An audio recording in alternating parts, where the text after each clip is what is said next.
The Buddha once said that all skillful qualities are rooted in heedfulness. Not only that, heedfulness takes you all the way to the deathless. As you say, those who are heedless are already dead. Those who are heedful do not die. So it's good to reflect on heedfulness and the meaning of the Buddha's statements. On the one hand, it means that the development of goodness is not something that just naturally happens on its own.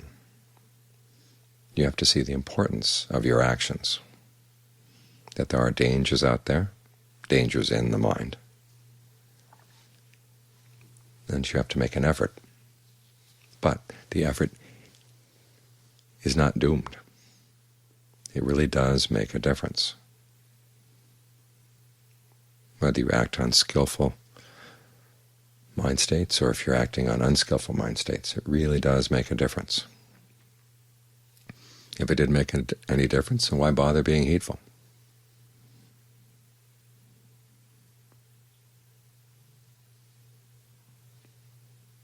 Which means that we don't start out by being equanimous about everything.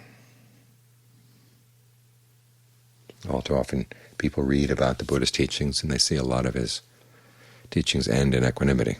The factors for awakening end in equanimity, the 4 Brahma-viharas end in equanimity. It sounds like that's where we're going. And they say, well, as long as we're going there, why don't we just go there first? Why bother with all the steps in between? Well, the Buddha's equanimity is very different from ours. The Buddha has found a true happiness. Notice when he talks about nirvana, he doesn't say nirvana is the ultimate equanimity. It's the ultimate happiness. The word sukha can be bliss, pleasure, ease.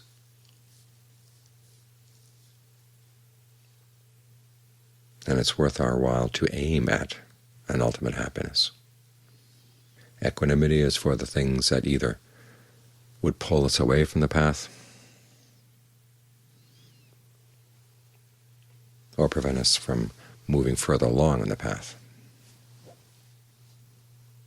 You have to develop equanimity for those things, the things that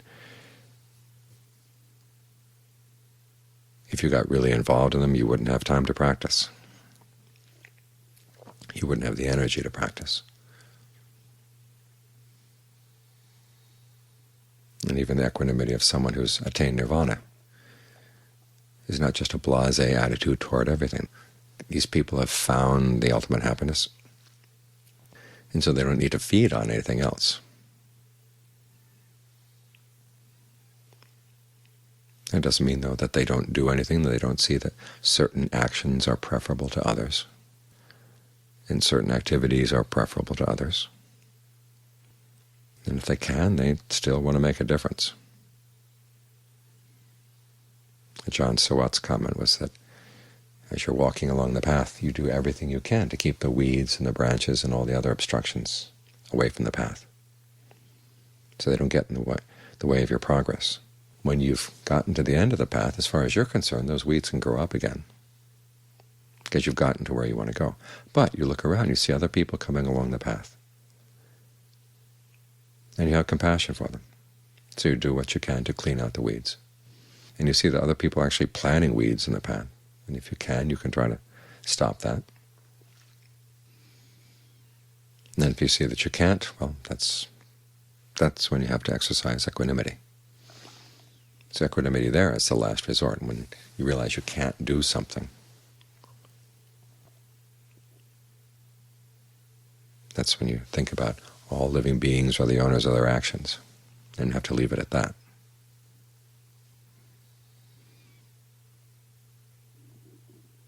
But that's the perspective of someone at the end of the path. While we're on the path, we have to have a strong sense of the importance of our actions. It's like a child learning how to be a mathematician. They figure out how to add 2 plus 2 equals 4 and 3 plus 3 equals 6. And if the teacher told them, this is nothing, the child would never go on to become a mathematician.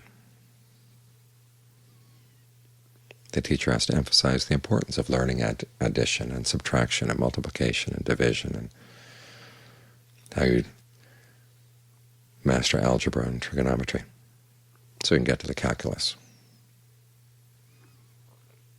And then use that ability to actually make a difference. If you weren't enthusiastic about even the little steps in the beginning, you'd never get anywhere. So you have to see the importance of what you're doing. When the Buddha was teaching Rahula at the beginning of the path, he didn't say, well, nothing really amounts to much, so don't really try. That would have been the end of Rahula's practice. He never would have gotten anywhere. The Buddha told him, look at your actions. Every time you act, it's important that you look at your motivation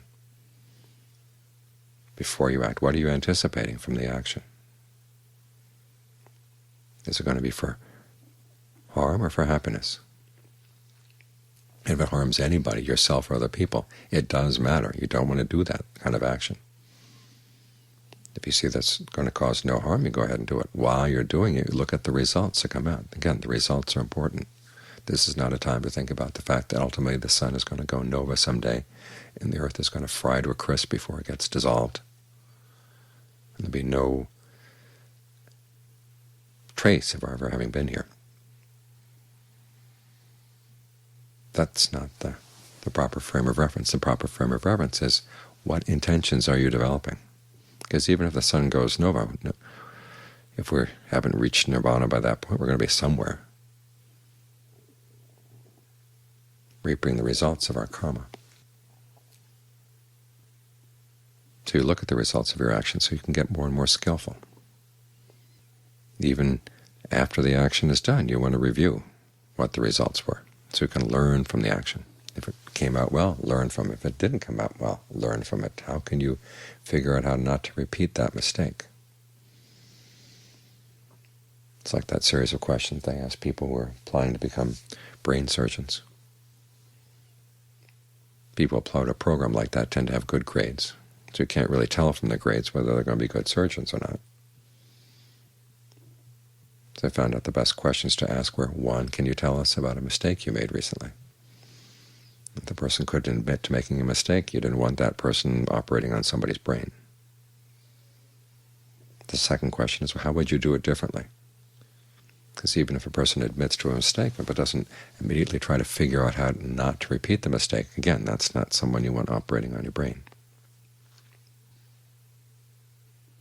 Your ability to recognize your mistakes and to learn from them, that really does make a difference. All your thoughts, words, and deeds do make a difference.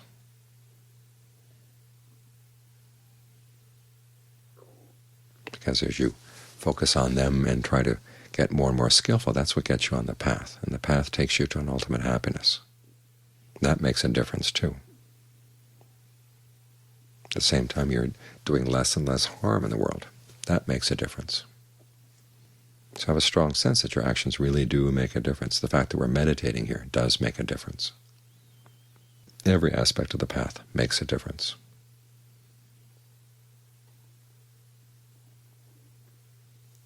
Because after all, we do start out with a difference. There is pleasure and there's pain. And there's a lot of needless pain in the world.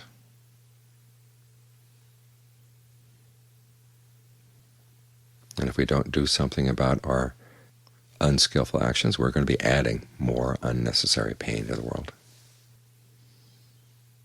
And we'll never reach the ultimate happiness that the Buddha said is a possibility for human beings.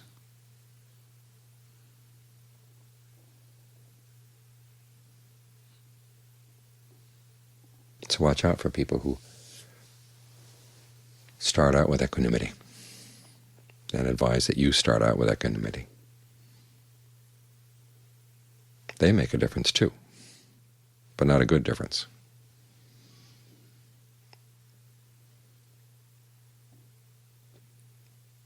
If they talk about how important equanimity is in all things and that no action really matters, then you can ask them, well, why are you even speaking to me? The fact that we act shows that the mind does have a sense of difference.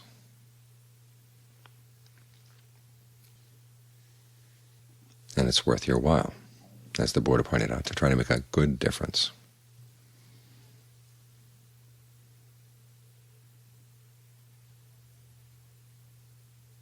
Because if you don't, there's a lot of suffering. That's what heedfulness is all about, realizing that your actions do make a difference. So you want to be very careful about what you do.